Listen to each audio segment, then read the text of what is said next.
candlestick. At San Francisco. Perfect. area, All right, yeah. let's use that as an example. So here's the thought experiment. Imagine I have a magic eyedropper, and it's magic because the drop of water that comes out of this eyedropper will double every minute.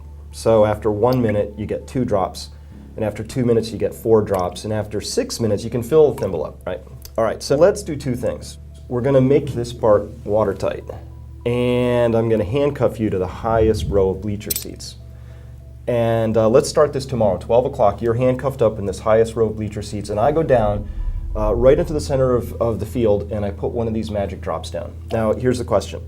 How long do you have to escape from your handcuffs, knowing that this park is going to fill up with water? Okay, 1 drop, and it's got to fill the entire park. How about a day?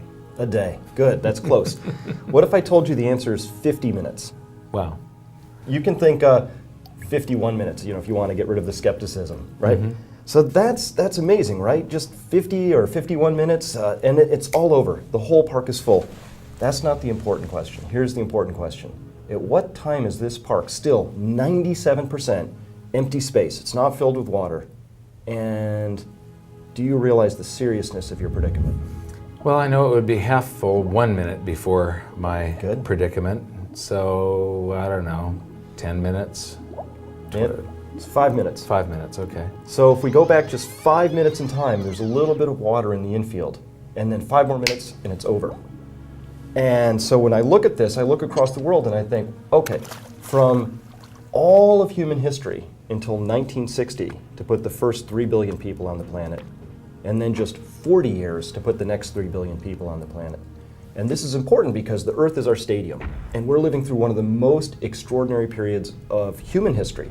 Not just American history, not just in our personal lifetime history, but human history, because you and I will be alive during a time when human population will have fully tripled from roughly 3 billion to 9 billion if we live to ripe old ages.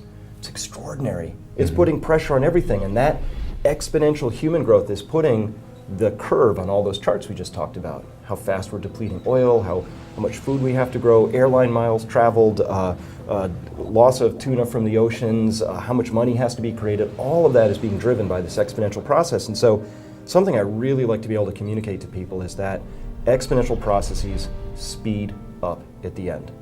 So if anybody watching this has the sense that maybe things are going faster and it's harder to keep up with events, and wait, what's happening in Europe, it seems to be crumbling fairly quickly, that's because we have all these exponential processes converging on this one moment in time, and yes, things really are speeding up here and now. The system they have is failing. It's falling apart. Keynesianism